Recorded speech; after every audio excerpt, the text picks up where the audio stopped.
Kalau misalnya kemudian ada orang yang dari Jakarta bisa sampai ke Bojonegoro, yang dipertanyakan sebenarnya bukan orang tuanya Ayu, yang disoroti sebenarnya bukan orang tuanya Ayu, tapi yang dipertanyakan adalah petugas-petugas di masing-masing perbatasan dari satu wilayah ke wilayah lain itu yang bertugas kok bisa.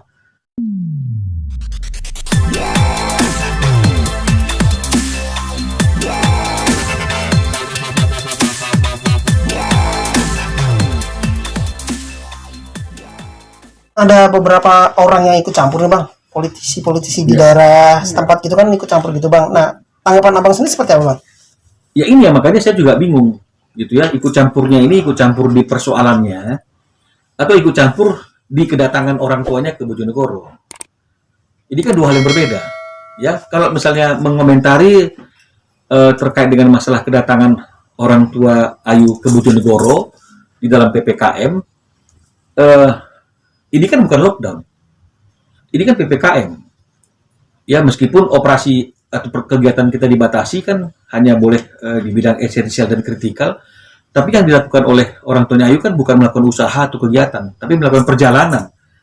Yang kita harus paham, pemerintah kita pasti sudah melakukan pengamanan di setiap wilayah, di setiap perbatasan, di setiap tempat, ya, untuk menjaga agar orang tidak melakukan perjalanan jika tidak diperlukan.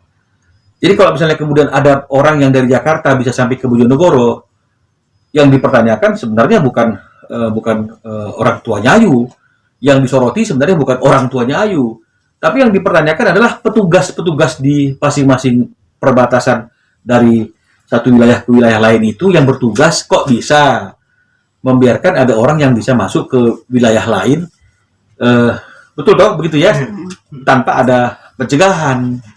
Jadi bukan kitanya yang salah, ya, bukan orang yang bisa sampai ke Bojonegoro yang salah kalau menurut kacamata saya seperti itu, tapi petugas yang memang sudah ditugaskan untuk mengamankan agar tidak ada orang yang melakukan perjalanan yang tidak perlu, kan begitu kira-kira intinya. Nah, jadi harusnya pertanyaannya adalah ke petugasnya, yang disoroti harusnya adalah petugasnya.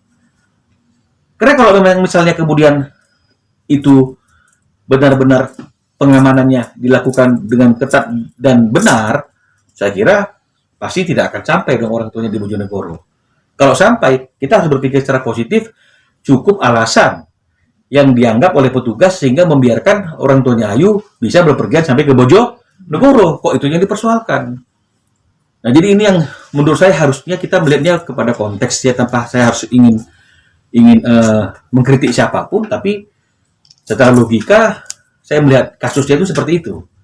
Ya, kalau memang misalnya ada perjalanan, kok boleh dia berjalan gitu? Ya, pertanyaannya adalah petugasnya sudah memverifikasi apa tidak? Karena kalau petugasnya bersikap tegas dan menganggap pergerakan atau perjalanan ini tidak diperlukan dan tidak diizinkan tanpa tujuan yang jelas, harusnya dilarang.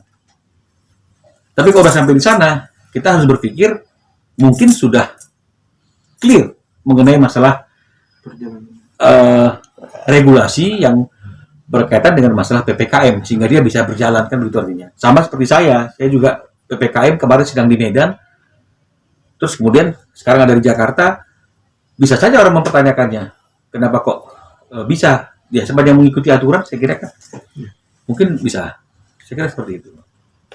Bang, terkait ini emang sebelumnya kan sempat mau minta bantuan KBRI juga bang, karena orangnya ada di luar. Terkait itu gimana bang?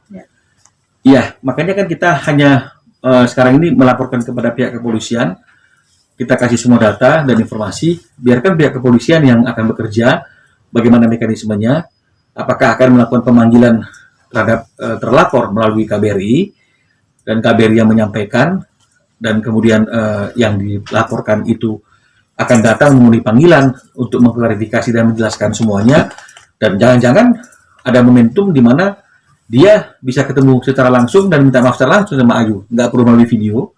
Ini kan kita serahkan kepada penyidik kepolisian, ya. Kalau memang misalnya kemudian setelah dipanggil secara patut dianya tidak hadir, mungkin polisi juga punya jalan lain, misalnya menerbitkan DPO atau red notice atau apapun upaya-upaya sehingga akhirnya proses ini bisa menjadi jelas dan terang dan tidak harus berlarut-larut secara hukum.